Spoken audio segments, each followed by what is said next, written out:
ओम नमः सद्देव्यः ओम नमः सद्देव्यः ओम नमः सद्देव्यः। आज सवारनो स्वाध्याय 136મી ગાથા અને ત્યાર પછીનો જે કળશ છે એને આધારે જ આપણે અત્યારે વિશેષ ચર્ચા કરશું। 227 નંબરનો કળશ છે। 136મી ગાથા અને 227 નંબરનો કળશ। પરમ ભક્તિ અધિકાર છે અને પરમ ભક્તિ, પરમાર્થ ભક્તિ અથવા કૃપાળુદેવની ભાષામાં કહીએ આત્મ ભાવના ભાવતા, તો આત્મ ભાવના, સ્વરૂપની ભાવના, આત્મ ભાવના અથવા સ્વરૂપનું ભજન। પહેલી ગાથા હતી ને 134મી, એમાં પરમ ભક્તિ કહો, ભજન કહો અથવા આરાધના કહો, એક જ વાત છે। ઘણી ચર્ચા આપણે ગઈકાલે પરમ દિવસે કરી છે। તો 135મી ગાથામાં 34મી ગાથામાં 134મી ગાથા પહેલી ગાથા છે। એ પહેલી ગાથામાં 134મી પહેલી ગાથામાં પરમ ભક્તિ, સ્વરૂપ સ્વભાવ ભાવની ભક્તિ, રત્નત્રયની ભાવના, નિર્વાણ ભક્તિ, નિવૃત્તિની ભક્તિ, એવી રીતે મુક્ત સ્વભાવની આરાધના, મુક્ત સ્વભાવનું ભજન, મુક્ત સ્વભાવનો ભોગવટો, એને પરમ ભક્તિ કહેવામાં આવે છે। નિશ્ચય ભક્તિ અથવા પરમ ભક્તિ કહેવામાં આવે છે। 135મી ગાથામાં જેની ચર્ચા ગઈકાલે ગુરુદેવશ્રીએ કરી કે જે મોક્ષે ગયેલા છે, મુક્તિગત મોક્ષગત એવા સિદ્ધ ભગવંતોની ગુણો વડે એમના અનંત ગુણોને જાણી, એટલે અનંત ગુણોને ઓળખી એમની ભક્તિ ભાવના કરવી જે શ્રાવક અને શ્રમણ કરે છે, સિદ્ધ ભક્તિ કહેવાય એને। અને એ સિદ્ધ ભક્તિ એ પરમાર્થ સિદ્ધ ભક્તિ નથી, પણ એ પરમ ભક્તિ હોવા છતાં પણ વ્યવહારે પરમ ભક્તિ છે। પહેલી ગાથામાં પરમ ભક્તિ નિશ્ચયવાળી પરમ ભક્તિ, અને બીજી ગાથામાંની જે ભલેને પરમ ભક્તિ છે પણ વ્યવહાર, બરાબર। એવી રીતે બેઉમાં એની મેં ચર્ચા આજ સવારના સ્વાધ્યાયમાં, બેઉ પરમ ભક્તિ જ છે પણ પરમ ભક્તિમાં ઘણો ફેર છે। પહેલીવાળી પરમ ભક્તિ નિશ્ચય પરમ ભક્તિ છે, વિતરાગ ભાવ મેં આત્મભક્તિ છે। અને બીજી ગાથામાં એટલે 135મી ગાથામાં સિદ્ધ ભગવંતો એટલે જે નિકલ પરમાત્મા છે, જે મુક્તિને પામ્યા છે, એ તો વ્યવહાર ભક્તિ જ છે, ભલેને અહીંયા એને પણ પરમ ભક્તિ કહેવામાં આવે છે। એટલે વ્યવહારને વ્યવહારમાં પણ પરમ ભક્તિ એટલે શ્રેષ્ઠ ભક્તિ એમ, બરાબર। ગઈકાલ સવારના સ્વાધ્યાયમાં મેં ઘણી બધી વાત કરી હતી। 134મી ગાથામાં જે છે એ પરમ ભક્તિ છે, બરાબર। 135માં જે ભક્તિની વાત કરીને એ અપરમ ભક્તિ છે। અપરમ કેમ, અપરમ કેમ? કેમ કે એ તો પરમાત્મા સંબંધી છે ને, નમો સિદ્ધાણમ સંબંધી છે। એ તો પુણ્ય બંધનું કારણ છે, બંધનું કારણ છે, શુભ ભાવ રૂપ છે। જો 134વાળી ગાથામાં પરમ ભક્તિ શુદ્ધ ભાવ રૂપ છે, અને 135મી ગાથામાં જે છે એ શુભ ભાવ રૂપ છે, બંધરૂપ છે, આશ્રવ રૂપ છે, અરે સંસારના કારણભૂત ભક્તિ છે, એટલે અપરમ ભક્તિ છે। ખ્યાલમાં આવ્યું? હવે 136મી જે ગાથા લીધી એમાં વળી પાછી નિજ પરમાત્મ ભક્તિની વાત આવી, એટલે સિમિલર ટુ 134 134મી ગાથામાં જે પરમ ભક્તિની વાત કરી પહેલી જ ગાથામાં, એ વાત આમાં ફરીથી સમજો બીજા શબ્દોમાં સમજાવે છે। થોડીક માર્મિક ચર્ચા છે એમાં, એટલે અત્યારે હું વિશેષ ચર્ચા આમાં લેવા માગું છું। જો 136મી ગાથા, પહેલાં ગાથા બોલીએ આપણે। મોક્ષપહે અપાણમ ઠવિયુણય કુણદિણ્યુદી ભક્તિ તેણ દુજીયો પાવયી અસહાય ગુણમ નિયપાણમ શિવપંથ સ્થાપી આત્મને નિર્વાણની ભક્તિ કરે તે કારણે અસહાય ગુણ નિજ આત્મને આત્મા કરે. તમે થોડુંક પાના આગળ પાછળ ફેરવીને જોજો. 135મી જે ગાથા આવી ને એમાં સિદ્ધોની વંદના આવી, સિદ્ધોની ભક્તિ આવી. બરાબર? થોડીક વાર જુઓ આપ, એ ગાથા પણ જુઓ. એમાં એવું લખ્યું છે 218માં પાને જુઓ. વળી મોક્ષગત પુરુષો તણો ગુણભેદ જાણી તે મની. પોતાની તો નહીં જ ને, તેમની. કોની? મોક્ષગત સિદ્ધ ભગવંતોની. બરાબર? તે પરમ ભક્તિ કરે કહી શિવ ભક્તિ ત્યાં વ્યવહારથી. ઠીક? તો સ્પષ્ટ ખ્યાલમાં આવે છે ને, ઓલી સિદ્ધ ભગવંતોની ભક્તિ છે. પણ આમાં તો સ્પષ્ટ શબ્દનો પ્રયોગ છે. શિવ પંથ સ્થાપી આત્મને. જો ઓલામાં મોક્ષગત પુરુષોની ભક્તિ છે, આમાં તો મોક્ષના માર્ગે પોતાને સ્થાપવાની વાત છે. ઓલાએ જે સ્થાપી ગયા છે એમની ભક્તિ છે. સાહેબ, જેમ તમે વકાલતનું ભણતા હતા તો બીજા બધા મોટા મોટા હાઈકોર્ટના જજ તમારા માટે આઇકોન હતા સ્ટુડન્ટ લાઈફમાં. આના જેવું થવું છે, આના જેવું થવું છે, આના જેવું થવું છે. પણ આના જેવું, આના જેવું, આના જેવું, એમાં લક્ષ્ય તો સામેવાળા તરફ છે. પણ પોતે જ્યારે પોતે થયા તો હવે કોઈના તરફ લક્ષ્ય નથી. બીજા વકીલને જોઈને એના જેવું થવાની ભાવના જુદી વસ્તુ, અને પોતે જ એવી રીતે વકાલત એવી કેળવણી કેળવવી જુદી વસ્તુ. સમજાણું? જેમ કે હું વિદ્વાનોની ભાષામાં કહું, બીજા વિદ્વાનને જોઈને ઓહો અમારે ભારીલ સાહેબ જેવા થવું છે, મારે યુગલજી જેવા થવું છે, મારે સુમત પ્રકાશજી જેવા થવું છે, મારે આમ થવું છે, મારે આમ થવું છે. એટલે વિદ્વાનો બધા આઇકોનમાં હોય, આના જેવું, આના જેવું, આના જેવું, આના જેવું. પણ હવે પોતે જ જ્યારે થયા હોય, હવે બીજા બધા આઇકોન પછી આદર્શ ભલે ને રહે પણ ગૌણ. અહીંયા તો ગૌણ બૌણ કાંઈ નહીં, અહીંયા તો આત્માને જ મોક્ષ માર્ગમાં સ્થાપ્યા. જેમ કે અત્યારે હું વ્યાખ્યાન કરું છું, સમજો અત્યારે વિદ્વાન તરીકે હું સ્વાધ્યાય કરું છું, બરાબર રાજુભાઈ? તો મારે શું, ભારીલ સાહેબના હાથ મારા માથે છે અને ફલાણા પંડિતજીના હાથમાં મારા માથે હાથ છે, એમ એને યાદ કરીને મારે વ્યાખ્યાન કરવાનું, કે મારે એક વક્તા તરીકે, પ્રવક્તા તરીકે પૂરેપૂરા આત્મવિશ્વાસથી મારે મારી રીતે તત્વની પ્રરૂપણા કરવાની. પોઈન્ટ સમજાણું? ડૉક્ટરનો દાખલો સાંભળો કે સ્ટુડન્ટ જ્યારે MBBS વગેરે ભણતો હોય 5-5, 6-6 વર્ષ દી સુધી, ત્યારે તો સ્ટુડન્ટ છે જ.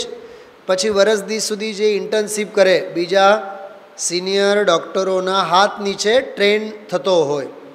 હવે પોતે જ જ્યારે સર્ટિફાઈડ ડૉક્ટર થાય, પોતે જ્યારે ડિસ્પેન્સરી ખોલે, હોસ્પિટલ ખોલે, ત્યારે એ ઓલા બીજા બધા ડૉક્ટરોને યાદ કરીને પોતાનું પ્રેક્ટિસ કરશે? બોલો બોલો રાજુભાઈ. જ્યારે સવિકલ્પ અવસ્થા હોય ત્યારે સિદ્ધ ભગવંતોની વંદના હોય. આમાં 135મી ગાથામાં સિદ્ધ ભગવંતોને યાદ કરે, પૂર્ણતાને લક્ષ્ય શરૂઆત માટે. પણ શરૂઆત છે નહીં માટે, પણ પૂર્ણતા પ્રગટ કરવી જ હોય તો પોતાને શરૂઆત કરતી વખતે, સ્ટાર્ટ કરતી વખતે તો ભલે ને આદર્શ તરીકે સિદ્ધ ભગવંતો હોય, પણ આ 136મી ગાથા હવે ના પાડે છે, હવે સિદ્ધોને ભૂલી જાઓ. બોલો, હવે પોતાને યાદ રાખો. શિવ પંથ સ્થાપી આત્મને. કેટલું સરસ છે. હા, મેં સવારે પણ આ ગાથા તમને યાદ કરી હતી, સમયસારની ગાથા.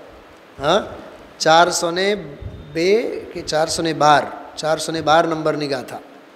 હા, 412 નંબરની ગાથા સવારે જ યાદ કર્યા હતા. તું સ્થાપ નિજને મોક્ષ પંથે ધ્યાનુભવતે હને તેમાં જ નિત્ય વિહાર કરન્યહી વિહર પર દ્રવ્યો વિશે. બોલો, નિયમસારની આ 136મી ગાથા અને સમયસારની 412 નંબરની ગાથા બેઉ બિલકુલ બેનપણીઓ છે. હા, 412 નંબરની ગાથા રિદ્ધિ છે તો આ સિદ્ધિવાળી ગાથા છે. ભાવિશ્રી ધ્યાન છે? શું કીધું મેં હમણાં? 412 નંબરની ગાથા રિદ્ધિ છે તો આ 136 નંબરની ગાથા સિદ્ધિ છે. વકીલ સાહેબ ભાઈ રાજુભાઈ સમજાય છે? હા, જો આ નિયમસાર અને ઓલો સમયસાર. તો આચાર્યોનો ટેસ્ટ જે છે, આચાર્યોની જે ધારા છે એ સમયસાર લખે કે નિયમસાર લખે, એમાં ફ્લક્ચ્યુએશન્સ ન હોય. હા, એમાં ફ્લક્ચ્યુએશન્સ ન હોય. સાહેબ તમે તમે શું કહેવાય, કેસ લડવાનું. તમે ઘર પરિવારના કેસ લડો એઝ એ વકીલ, as a lawyer, as a advocate, કે બીજા કોઈ પારકા ના લડો. તમારો પક્ષ તો સત્યનો જ રહેવાનો છે કે નહીં, ન્યાયનો જ રહેવાનો છે કે નહીં, તો જ એડવોકેટ કહેવાય ને. શું સમજાણું? હું મારો દાખલો આપું. હું અહીંયા સ્વાધ્યાય કરું કે વિદેશ ક્ષેત્રમાં જઈને સ્વાધ્યાય કરું? બોલો રાજુભાઈ, તમે મને પૂછો સાહેબ તમે હમણાં બેંગ્લોર ગયા હતા તો તમે મને રાજકોટમાં સ્વાધ્યાય કરવું ગમે કે બેંગ્લોરમાં ગમે? મને એવું કંઈ છે નહીં. જંગલમાં બેસીએ તો જંગલમાં અમારા માટે મંગલ છે. અમે ગુરુદેવશ્રીની સામે બેસીને સ્વાધ્યાય કરીએ કે સાક્ષાત તીર્થંકર આવીને બેસે ને એની સામે સ્વાધ્યાય કરીએ, અમારા સ્વાધ્યાયની ધારામાં આત્મ ભાવના ભાવતા એ સિવાય બીજું કાંઈ નહીં મળે. એમાં ફ્લક્ચ્યુએશન્સ ન હોય. તો આચાર્ય જો 412 નંબરની ગાથામાં તું સ્થાપ નિજને મોક્ષ પંથે, મોક્ષ પંથમાં તું પોતાના આત્માને સ્થાપ. આ જ વાત આમાં નથી? શિવ પંથ સ્થાપી આત્મને, ત્યાં તો સ્થાપ એમ કીધું છે, આમાં તો સ્થાપી. પોઈન્ટ પકડાનું સાહેબ? સમયસારમાં તો આદેશ આપે છે તું પોતાના ભગવાન આત્માને મોક્ષ માર્ગમાં સ્થાપ, રત્નત્રયરૂપ મોક્ષ માર્ગમાં સ્થાપ. અને અહીંયા કહે છે હવે મોક્ષ માર્ગમાં સ્થાપીને નિર્વાણની ભક્તિ કરે. ત્યાં લખ્યું છે ધ્યાનુભવતે હને, તો ધ્યાવું અને અનુભવવું એ તો નિર્વાણ છે, એ તો માર્ગ છે. તેમાં જ નિત્ય વિહાર કર, નહીં વિહર પર દ્રવ્યો વિશે. એ જ વાસ્તવ આમાં કહે છે શિવ પંથ સ્થાપી આત્મને નિર્વાણની ભક્તિ કરે.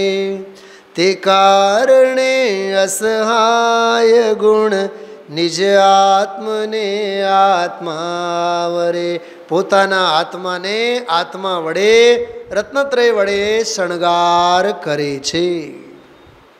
બોલો કેવું સરસ છે આ સમયસાર પ્રવચનસારની જુગલબંધી. 412 અને 136મી ગાથા વચ્ચેની જુગલબંધી. નિયમસાર સમજવું કે સમયસાર સમજવું? બેઉ સમજવું. તુલનાત્મક અભ્યાસ, કમ્પેરેટિવ સ્ટડી તો હોવી જ જોઈએ. રાજુભાઈ એક સાથે સમજો 10 ઝેરોક્સની દુકાનો હોય, આ તો મોબાઈલની દુકાનો સમજો, આ 10-20 બધા પંચનાથ ચોકમાં છે. તો માણસ છે ને એક દુકાનમાં ઘૂસી ગયા એટલે તરત જ માલ નથી ખરીદતો. એ 4 દુકાનમાં પહેલાં માથું મારે, સસ્તું ક્યાં, મોંઘું ક્યાં, ક્વોલિટીવાળું ક્યાં, 500 રૂપિયા ઓછા ભાવ ક્યાં, 500 રૂપિયા વધારે ભાવ ક્યાં. કમ્પેરેટિવ સ્ટડી કરે કે નહીં? એમાં કેમ માથું હાલે? કેમ કે પૈસો મારો, પરમેશ્વરને હું પૈસાનો દાસ. તો એમ આમાં જો માથું મારીએ ને આપણે નિયમસાર, પ્રવચનસાર, સમયસાર 412 અને નિયમસાર 136, તો આમાં પુરુષાર્થ મારો પરમેશ્વરને હું પુરુષાર્થનો દાસ, સ્વાધ્યાય મારો પરમેશ્વરને હું સ્વાધ્યાયનો દાસ, અધ્યયન મારો પરમેશ્વરને હું અધ્યયનનો દાસ. આમાં પંડિતાઈની વાત નથી રાજુભાઈ. અને આ સૌભાગ્ય સમજો, મહાસૌભાગ્ય સમજો કે આ ગાથા તરત જ યાદ આવી જાય છે એની હારે. ન તો ક્યાં આમાં 136મી વાંચે 412 ગાથા ક્યાંથી યાદ આવે? એ તો ધારણાના પગે લાગો. શું કીધું? ક્ષયોપશમના પગે લાગો. મારા ક્ષયોપશમના નહીં, તમારા ક્ષયોપશમના. મારા ક્ષયોપશમના પગે તો હું લાગુ ને. હા ધનજીભાઈ, પણ એક વખત મગજમારી તો કરો, વિચાર તો કરો. વાત તો સાચી છે. તું સ્થાપ નિજને મોક્ષ, ગાથા તો ગોખીએ છીએ આપણે દર વખતે. હા, મને આજે વિચાર આવ્યા હતા સવારે. આ ગાથા આજ સવારે ચાલી, સભામાં કેટલા લોકોને આ ગાથા યાદ આવી હશે સમયસારની? હા બોલો રાજુભાઈ. મિડલ ક્લાસ ફેમિલીમાં આપણે ઘરમાં ઘઉં પૂરા થઈ ગયા હોય, હવે કાલે લાવવાના છે, પરમ દિવસે લાવવાના છે. તેલના ડબ્બા હોય પણ ખૂટી ગયા હોય, તેલ પૂરા થવા આવ્યા. શ્રીમતીએ કીધું હોય, જો ભાઈ 2 દિવસનો તેલ હાલે એવું છે, ગુરુવારે લેતા આવો. નહીં નહીં નહીં, હું મંગળવારે સવારે બજારમાં જવાનું છું, લઈ આવીશ. બોલો કેટલું બધું ફોરવર્ડ હોઈએ છીએ આપણે. હા રાજુભાઈ, 50,000ના ખર્ચા તમારી પાસે તમે ખર્ચા માટે રાખો છો, અને 25-26 સુધી તમને ખબર પડી કે 45,000 46,000. તમે શ્રીમતીને 10 વખત કહો, હવે 3,000 રહ્યા છે, 4,000 રહ્યા છે, હવે 4-5 દિવસ આપણે એમાં કાઢવાના છે. પૈસાની બાબતમાં, ઘર વખરીની બાબતમાં, કપડાં જૂના થાય એટલે તરત જ નવા સીવડાવવાના પ્લાનિંગની બાબતમાં, છોકરાઓ મોટા થયા હોય તો એમને ઠેકાને પાડવાની બાબતમાં. અરે 8-15 દિવસ, મહિનાભર ભાઈબંધ દોસ્તાર મિત્રોને મળ્યા ન હોય તો ઓહો એને મળવાનું બાકી છે, એને મળવાનું બાકી છે. જેમ ઓલા પરિશ્રમ પર્વના દિવસોમાં ઘર નથી ગણતા આપણે.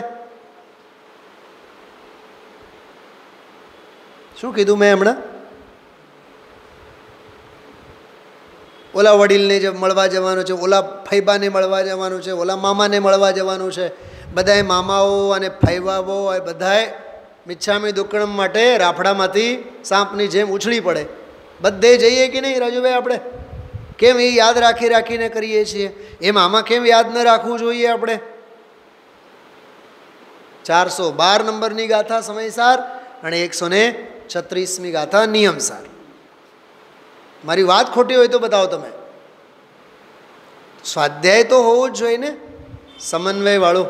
હા, સમતોલ. બરાબર. હવે આ ગાથાની ટીકા જે છે એ બહુ સરસ છે. આ નિજ પરમાત્માની ભક્તિના સ્વરૂપનું કથન છે. થોડીક બીજી વાત, આના પહેલાં કોની વાત કરી? પરમાત્માની ભક્તિ.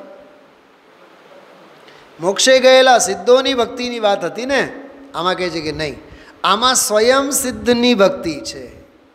ઓલી તો સિદ્ધોની ભક્તિ હતી, હવે આ તો સ્વયં સિદ્ધ ભક્તિની વાત છે. નિરંજન નિજ પરમાત્માનું આનંદ અમૃત પીવામાં અભિમુખ. વાહ, મારે તો મારો આનંદ રસ પીવો છે. ખ્યાલમાં આવ્યો? મારે તો મારો આનંદનો રસ પીવું છે. નિરંજન, આહા, શબ્દ તો જુઓ કેટલો સરસ છે. નિરંજન, અંજન એટલે દોષ, નિરંજન એટલે નિર્દોષ, નિખાલસ. નિરંજન નિજ પરમાત્માનું, પોતાના પરમાત્માનું, ઓલો તો પરમાત્માનો હતો. આનંદ અમૃત પીવામાં અભિમુખ, આનંદરૂપી અમૃતનું રસપાન કરવામાં અભિમુખ. અભિમુખ એટલે એને સન્મુખ.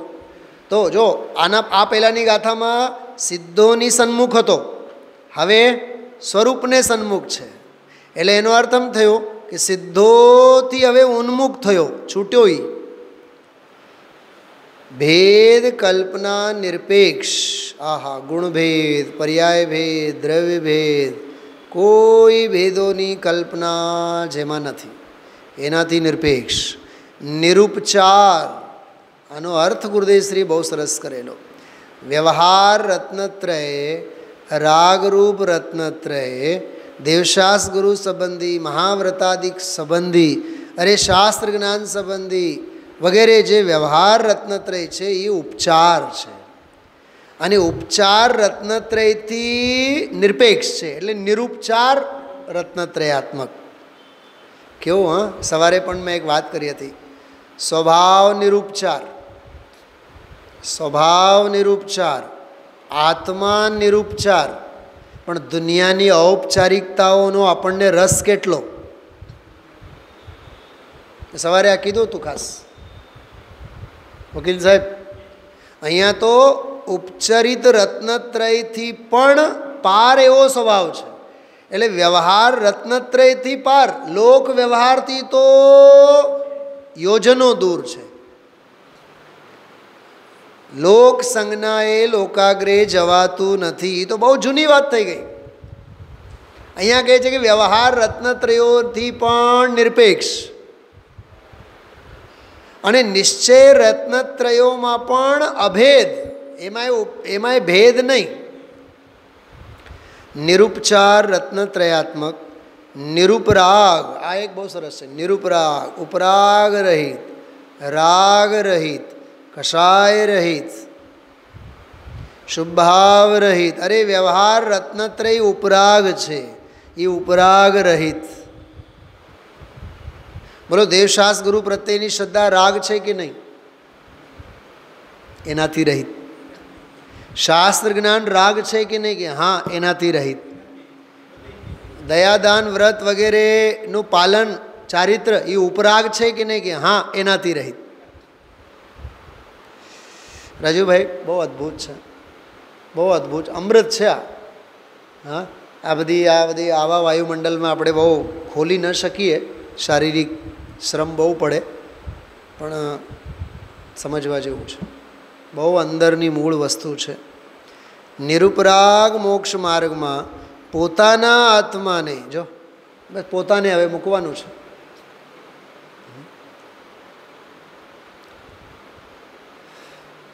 પોતાના આત્માને સમ્યક પ્રકારે સ્થાપીને,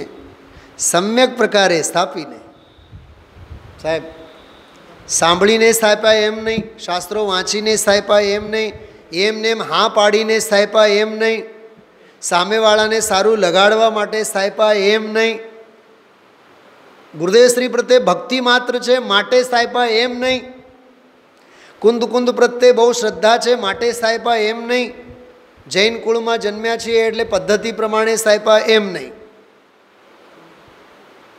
સમ્યક પ્રકારે સ્થાપીને નિવૃત્તિ એટલે મુક્તિરૂપી સ્ત્રીના ચરણ કમળની પરમ ભક્તિ કરે છે. જો આ પરમ ભક્તિ, પહેલી ગાથાવાળી પરમ ભક્તિ છે, આ વિતરાગ ભાવવાળી.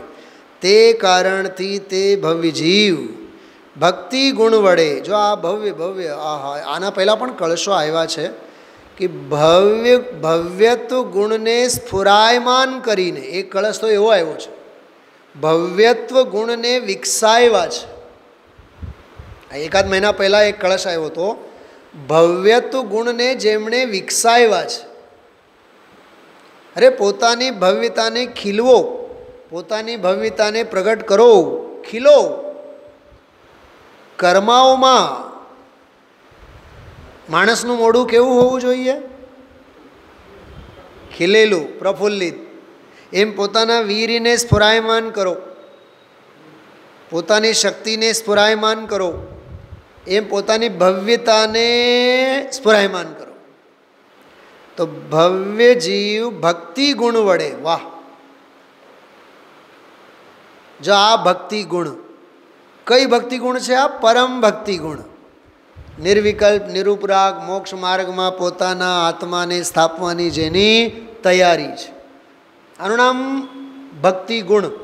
સાહેબ, કલાક 2 કલાક બેસીને માળા ફેરવ્યા એ ભક્તિ ગુણની વાત નથી. રાજુભાઈ બોલો, માળા ફેરવવા એ ભક્તિ ગુણ કે માળા છૂટી જાય અને સ્વરૂપમાં લીન થઈ જાય એ ભક્તિ ગુણ છે? કોણ માને આ વાત? હા, યહ અર્ઘ્ય સમર્પણ કર કે પ્રભુ, ઈ વ્યવહાર ભક્તિ. નિજ ગુણ કાર્ય બનાવો, ઈ પરમાર્થ ભક્તિ. यह हरि के समर्पण करके प्रभु ये व्यवहार भक्ति है, ये परमात्मानी भक्ति है, ये 135મી ગાથાવાળી ભક્તિ છે. બરોબર. એ તો શિખરજીની યાત્રા છે, આ આત્મતીર્થની યાત્રા છે. બોલો, गिरनार तीर्थ मोटो कि शिखरजी तीर्थ मोटो कि आत्म तीर्थ मोटो? परमार्थ प्रकाश में लख्यु छे आत्मा जेवो बीजो कोई तीर्थ नहीं. आत्म तीर्थ, आत्म तीर्थ. हाँ छे ने अद्भुत बातों बधी. एक विधान में एक आव्युं छे आत्म तीर्थ. एम नंदीश्वर में तो नहीं पण नवलब्धि विधान में छे. लगभग घणी वार अहींया आप सौने बात करतो ज होऊं छुं. नवलब्धि विधान में ये बात आई है आत्मतीर्थ. आमां नथी.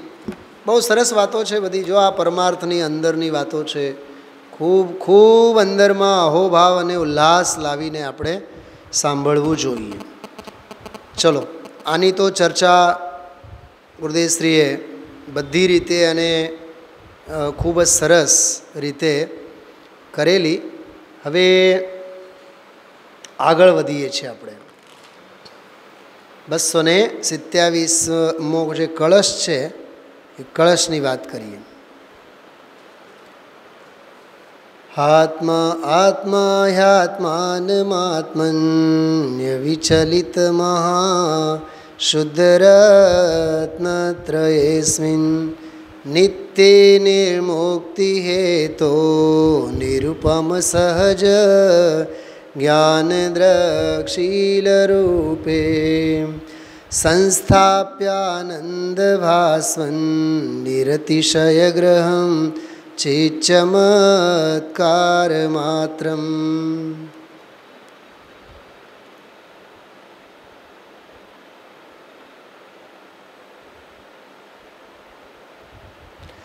શું સમજાણું? આમાં એમ કહે છે આ અવિચલિત મહાશુદ્ધ રત્નત્રયવાળા, આ अविचलित महाशुद्ध रत्नत्रयवाळा मुक्तिना हेतुभूत निरूपम सहज ज्ञान दर्शन चारित्र रूप नित्य आत्मा में आत्मा ने खरेखर सम्यक प्रकारे स्थापीने. जो आ 227में जो कलश है ये ओली गाथानु ज रिपीटेशन है. कई गाथा? 136મી गाथा. ये गाथानो ज भावानुवाद है. थोड़ुंक जो ध्यानथी सांभळो. आ अविचलित महाशुद्ध रत्नत्रयवाळा शब्द तो जुओ.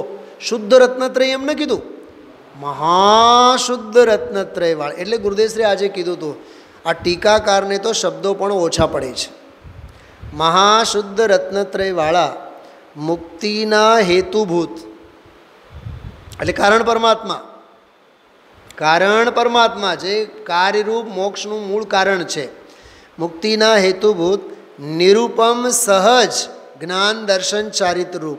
एटले जो ज्ञान दर्शन चारित्री केवा निरूपम अने सहज एवो अने नित्य आत्मा में आत्मा ने खरेखर सम्यक प्रकारे स्थापीने. एटले पोतानामां ज पोताने खरेखर एम ज छे साहेब, पोतानामां रहेवा जेवुं छे. तमारा जेवा वडीलो खास कहेता होय साहेब क्यांय लपમાં ઉતરવા જેવું નથી. હા, આપણે આપણે આપણું કરીને આપણામાં રહેવા જેવું છે. પણ જ્યાં સુધી માણસ આટલું શીખી જાય ને ત્યાં સુધી જિંદગીના બધા આટા. શું કીધું આ રાજુભાઈ? બધે ખરડાયેલો હોય અને પછી કે સાહેબ સાચું કહું ને, મેં મારા અનુભવથી કહું છું, હવે ક્યાંય ઉતરવા જેવું નથી. એ તો અનાદિકાળથી કહો છો. હા, નાસીપાસ થઈને આવું બોલ દઈએ છીએ આપણે. નાસીપાસ થઈને સાહેબ કેટલા ગહીએ, હા, બીજાને માટે ગમે તેટલા ગહીએ પણ છેવટે તો હા ગહવાણો તો આપણને જ આવે. એટલે આપણે હવે ક્યાંય ઉતરવા જેવું નથી, પોતાનું કરવા જેવું છે. પછી ઘણાએ તો ઉદાહરણની ભાષામાં કહે પોતાનો લોટો છાણીને પોતે પીવા જેવું છે. સાહેબ, સાહેબને તો પહેલેથી જ ખબર છે. ધનજીભાઈ, તમને તો એ રામાયણ હવે ખબર પડી, ખ્યાલમાં આવ્યું? સાહેબ, જિંદગી ઘસાઈ જાય. એટલે જ ગુરુદેવશ્રી આજે એક બહુ ખતરનાક વાત કરી હતી, આજના પ્રવચનમાં છે. આ ધંધો અને પૈસા અને આ પૈસાની વાતો મોટી મોટી વિષ્ટા જેવી વાતો છે એવું બોલ્યા છે. શું બોલ્યા ખબર? આ તો વિષ્ટા જેવી વાતો છે. પણ જીવને ધંધાની વાતોમાં, વિકથાની વાતોમાં, સંસાર શરીરની ભોગોની વાતોમાં, સ્ત્રી પુત્ર પરિવાર વગેરેની વાતોમાં, હા, ખાણીપીણીની બાબતમાં કેટલો રસ પડે છે. અને ગુરુદેવને વિષ્ટા જેવી વાતો લાગે. આજે જ બોલ્યા છે. એટલે આમાં પોતે પોતાનામાં રહેવા જેવું છે. આ આત્મા ચૈતન્ય ચમત્કારની ભક્તિ વડે, મારે થોડુંક આ પોઈન્ટ કહેવું છે. સિદ્ધોની વાત આવે ને તો 8 ગુણોથી અલંકૃત, અનંત જ્ઞાન, અનંત દર્શન, અનંત વીર, એટલે ગણ્યા ગાંઠા ગુણોને આપણે ગણીએ. પણ અહીંયા આત્માની ભક્તિની વાત આવે ને તો કહે છે કે ચૈતન્ય ભક્તિ વડે. આ વળી પાછો નવો શબ્દ આવ્યો. પરમ ભક્તિ જુદું, નિર્વાણ ભક્તિ જુદી, રત્નત્રય ભક્તિ જુદી. જોકે બધા એકાર્થ જ છે. અપરમ ભક્તિ જુદી, સિદ્ધ ભક્તિ જુદી. અહીંયા તો કહે છે કે ચૈતન્ય ભક્તિ વડે. એમ સમજો ને, આ કળશ આપણને એમ કહે છે ચૈતન્ય ચૈતન્ય ભાસી રહ્યો રે.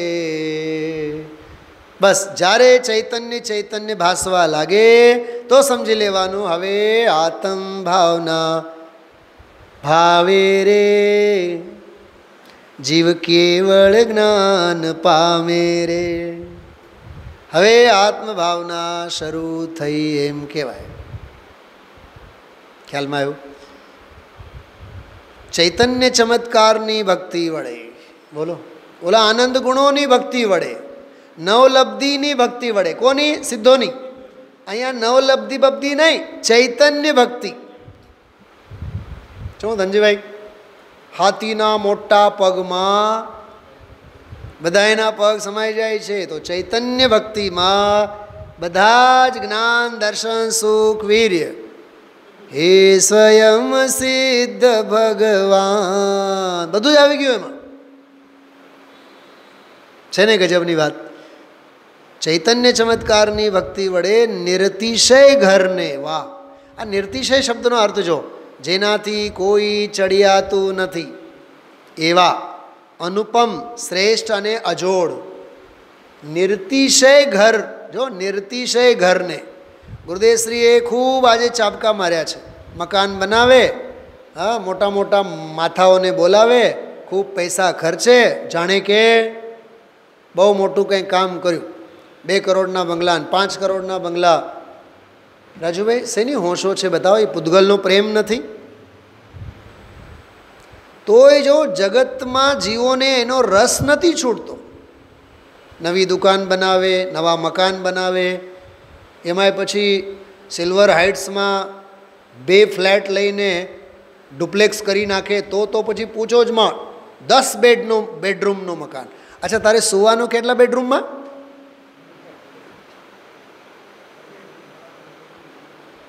હે ભાભીશ્રી બોલો, કેટલી હોશ છે દુનિયાને? ગાંડપણું કેટલું છે? તો આચાર્યોએ જે લખ્યું છે ખોટું તો નથી ને? બહુવારંભ પરિગ્રહત્વમ નારકસ્યાયુષ. ઘણો આરંભ અને ઘણો પરિગ્રહ તો નરકાયુના કારણ છે. પરિગ્રહ છે. અચ્છા, મને એક વાત બતાવો રાજુભાઈ, મારે એવા લોકો સાથે, લોકોને ફરિયાદ છે, એવા લોકોને માટે ફરિયાદ છે જે લોકો એમ કહે આપણે તો આત્માને જાણવું, આ બધી પંડિતાઈની વાતો છે, આપણે ઘણા બધા શાસ્ત્રો વાંચવાથી કાંઈ નહીં થાય, પંડિતાઈ મળે. અચ્છા, ઘણા બધા શાસ્ત્રો વાંચવાથી પંડિતાઈ મળે અને ઘણો બધો પરિગ્રહ ભેગું કરવાથી મોક્ષ મળે? મૂરખ, નિયમથી નરક મળે. રજકણ તારા રખડશે જેમ રખડતી રેત, પછી નર ભવ પામી શીખ્યા ચેત ચેત નર ચેત. ગાડીની હોશો, બંગલાઓની હોશો, હરવા ફરવાની હોશો, સાહેબ શું છે? હજી પરદ્રવ્ય ક્ષેત્ર, કાલ, ભાવ આદિની કેટલી હોશો અહીંયા ના પાડે છે. નિર્તિશય ઘરને, વાહ! દુનિયાનો સૌથી વહાલ સોયો છેડો એટલે પોતાનું ઘર. કેમ? કેમ કે એનાથી કોઈ ચડિયાતું નથી. શબરી કહે રામને તમારો મહેલ તમને મુબારક, અમારી મઢુલી અમને મુબારક. કેમ કે અમને અમારી મઢુલીમાં જે લહેરકીમાં જે સાતા વળે એ તમારા મહેલના એર કન્ડિશનમાં સફોકેશન થાય અમને તો. નિર્તિશય ઘર હમ તો કબહુ ન નિજ ઘર આએ. ગુરુદેવશ્રી યાદ કર્યા હતા આજે. નિર્તિશય ઘરને કે જેમાંથી વિપદાઓ દૂર થઈ છે. બોલો, જેમાંથી વિપદાઓ દૂર થઈ છે અને જે આનંદથી ભવ્ય છે. ભવ્ય એટલે વિશાળ. વિશાળને કીધું શોભિત, ભવ્યતાથી શોભિત છે એમ. તેને અત્યંત પ્રાપ્ત કરે છે. જો અત્યંત પ્રાપ્ત કરે છે એટલે પૂરેપૂરો પ્રાપ્ત કરે છે, અર્થાત સિદ્ધિરૂપી સ્ત્રીનો સ્વામી થાય છે. આમાં જે આવ્યું ને નિર્તિશય ઘરને કે જેમાંથી વિપદાઓ દૂર થઈ. હું તમને ગઈકાલે સોનગઢમાં થયેલ એક પ્રવચનની વાત કરું. દર્શન પાહુડ ઉપર પ્રવચન થયો હતો ગુરુદેવશ્રીનો. એમાં બીજી જ ગાથા ઉપર એક વાત આવી. સંસારના દુઃખરૂપી નીચ પદથી, શું શબ્દ વાપર્યો? સંસારના દુઃખરૂપી નીચ પદથી કાઢીને મોક્ષના સુખરૂપી ઊંચા પદને જે અપાવે એનું નામ ધર્મ કહેવાય. જો એક તરફ સંસાર, બીજી તરફ મોક્ષ. સંસારને કીધું નીચ પદ, મોક્ષને કીધું ઊંચું પદ. એવી રીતે આમાં મુક્ત સ્વભાવ ભાવની પ્રાપ્તિ સંપૂર્ણ રીતે ચૈતન્ય સ્વભાવ ભાવથી, ચૈતન્ય ચમત્કારથી કરે છે. ખરેખર તો આ પરમ ભક્તિ છે. આમાં ક્યાંય વ્યવહાર ભક્તિનો અંશે નથી. બરાબર? આ સાથે થોડીક આ વાત મારે કરવાની હતી. 136મી ગાથા સાથે મેળ આપણે મેળવીને જોયું. 412મી ગાથા સમયસાર. અને આ કળશ જે આપણે હમણાં લીધું, કયું? 227. હા, એ કળશ. એવી રીતે 2 ગાથા અને કળશ ઉપર આપણે ચર્ચા લીધી છે. વિચારજો. ઓમ નમઃ સિદ્ધેભ્યઃ.